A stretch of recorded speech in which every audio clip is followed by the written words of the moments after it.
আজকের ভিডিওতে তোমাদেরকে এমন একটা জিনিস দেখাবো যেটা দেখলে আমার যেরকম চোখ আকাশে উঠে গেছে তোমাদের চোখও এমন আকাশে উঠে যাবে। 1100 টাকা দামের টমেটো তোমাদের কাছে আমি দেখাইতে নিয়ে যাব। আমি দেখছি তোমাদেরকে না দেখাইলে কি হয় বলো। আর যেহেতু শীত চলে এসেছে তাই আম্মু আর ভাবির জন্য করলাম শীতের shopping. So welcome to Tanisha Yasmin blogs. আশা করি বরাবরের মতো আজকের ভিডিওটা তোমাদের অনেক ভালো লাগবে। আসসালামু আলাইকুম ভালোবাসার মানুষেরা, কেমন আছো তোমরা সবাই? আশা করি তোমরা সবাই ভালো আছো। আমরা আলহামদুলিল্লাহ অনেক বেশি ভালো আছি। আমি তোমাদের সবার প্রিয় তানিশা ভাবি চলে আসলাম আরো একটা সুন্দর দিনের সুন্দর ভিডিও নিয়ে। আচ্ছা, ভিডিওটা সুন্দর কিভাবে, যে পরিমাণ ঠান্ডা পড়ছে, ঠান্ডায় তো পুরো অবস্থা খারাপ হয়ে যাচ্ছে। তোমরা কে কোথা থেকে আমার ভিডিও দেখতেছো অবশ্যই কমেন্ট করে জানাবা। তোমাদের ওখানে ঠান্ডা কেমন পড়ছে এটাও কিন্তু জানাইতে ভুলো না। সারাদিনের মধ্যে একবারও আমি বারান্দায় আসি না, বাট হ্যাঁ সকালবেলা ঘুম থেকে ওঠার পরে মুখ মুছতে মুছতে বারান্দায় আসে এই সবজিগুলোর দিকে তাকায় থাকি, আমার অনেক বেশি ভালো লাগে। এবার যেন অনেক বেশি ইচ্ছা ছিল যে আমার পাখির বাসাতে শীতের দিনে অনেকগুলা সবজির চারা করব, কিন্তু এবার আর কোনোটাই হলো না। যাকে সমস্যা নেই, কোনো ব্যাপার না, ইনশাল্লাহ নেক্সট টাইম করবো। আর এইদিকে আমার চেহারার অবস্থা দেখো, পুরো বেহুলা লাগতেছে। কালকে রাতে আম্মু আমাকে এরকম বেহুলাওয়ালা একটা বেনি করে দিছিল। বেনিটা অনেক বেশি সুন্দর হয়, তো আমি এই যে ফ্রেশ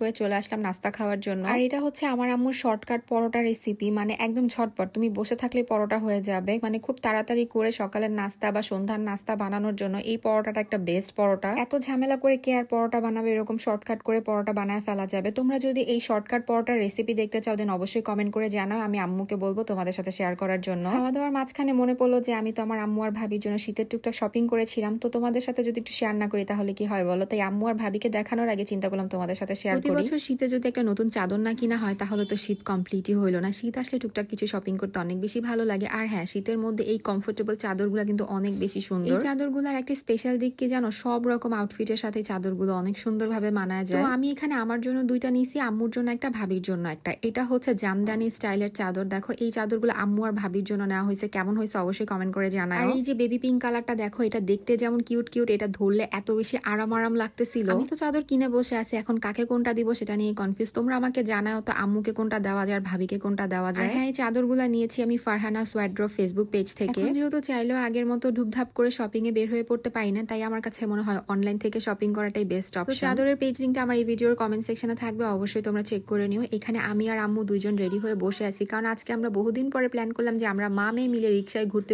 একটু বাজার করতে যাব। কিন্তু লিফটে উঠে কি যে একটা বিপদ হইলো, এইদিকে আমার মা মুখ ভেচকি দেয়, এদিকে জামাই মুখ ভেচকি দেয়। এখন কথা হচ্ছে আমি মুখ ভেচকিটা কাকে দিব বলো। তো হাসান সেতু হচ্ছে অফিসে চলে যাবে, বাট হ্যাঁ তার আগে ওর সাথে একটু কাজ আছে। ও বাইক দিয়ে হচ্ছে অ্যাপোলোর সামনে যাবে, আমি আর আম্মু রিক্সা করে অ্যাপোলোর সামনে যাচ্ছি। যাওয়ার পথে দেখলাম রাস্তার মাঝখানে বেগুনি রঙের ফুলগুলা, আমার কাছে মনে হয় এটা হচ্ছে জারুল ফুল। আচ্ছা, আমি যদি ভুল হই তোমরা অবশ্যই সঠিক নামটা আমাকে কমেন্ট করে জানাও। তো হাসান সেতুর সাথে আমাদের যে কাজটা ছিল ওটা শেষ করার পরে হাসান সেতু অফিসে চলে গেল, আর এইদিকে আমরা চলে আসলাম বাজারে আম্মু এসে বলতেছে এখান থেকে বাজার করবে না, সে নাকি আজকে বড়লোকি জায়গা থেকে বাজার করবে, বাট এখান থেকে সে পান আর পেয়ারা কিনে নিল। মেইন কথা হচ্ছে আমাদের বাজার বলতে লাগতো কাঁচা মরিচ, মানে কাঁচা সবজি যেটাকে বলি, এটাই দরকার ছিল। আর বাকি যা জিনিসপত্র সেটা আমাদের নিতে আপন ফ্যামিলি মার্টেই যেতে হইতো। তারপরে আম্মুরে বললাম যে কাঁচা মরিচটাও তুমি ওখান থেকেই নিয়ে নিও, আর শুধু হাঁটাহাঁটি করে বাজার পর্যন্ত যেতে হবে না। আর এখানকার সবজিগুলো একটু দামে বেশি হইলো, আমার কাছে মনে হয় বেশ ভালো ফ্রেশ সবজি পাওয়া যায়। শুরুতেই আমার মা জননী এসে এখান থেকে বোম্বাই মরিচ বেছে নিল, দেন আমি কাঁচা মরিচ দেখাইলাম, বাট পরে শুনলাম যে কাঁচা মরিচে নাকি ঝাল হয় না। এখানে এসে এমন একটা জিনিস দেখছি যেটা দেখে আমার চোখ পুরো আকাশে উঠে গেছে। পরে চিন্তা করলাম আমার একার চোখ কেন আকাশে উঠবে, হাসান সেতুকে নিয়ে এসে দেখবো, ইভেন ওকে বলবো যে আমাকে কিনে দেওয়ার জন্য। এই দামি জিনিস তো আমার আম্মু আর আমাকে কিনে দিবে না। পরে আম্মুর সাথে চলে আসলাম দোতলাতে, এখানে আমাদের বাসার জন্য টুকটাক যা খাবার টাবার দরকার ছিল সেগুলো আম্মু কিনলো। ও হ্যাঁ, আরেকটা স্পেশাল জিনিস নেওয়ার জন্য আসছিলাম, সেটা তো তোমাদেরকে বলতেই ভুলে গেছি। আম্মু লাস্ট 2-3 দিন ধরে বাজারে যাইতেছে, আর বাসায় এসে বলতেছে বাজারে নাকি তেলই পাওয়া যাচ্ছে না। ভাবলাম বাজারে তেল শেষ হয়ে যাওয়ার আগে আম্মুকে একটু তেল কিনে দিই। আর আজকে দেখো আমি একটা নতুন বিস্কিট নিয়ে আসি, তাও আবার সুগার ফ্রি বিস্কিট। বিস্কিটটা আনার একটা বড় কারণ হচ্ছে বিস্কিটটা দেখে অনেক ইয়াম্মি লাগতেছিল, বাট খাওয়ার পরে না একদমই ভালো লাগে নাই। আম্মু বলে কি সুগার ফ্রি জিনিসপত্র খাইলে নাকি ওষুধ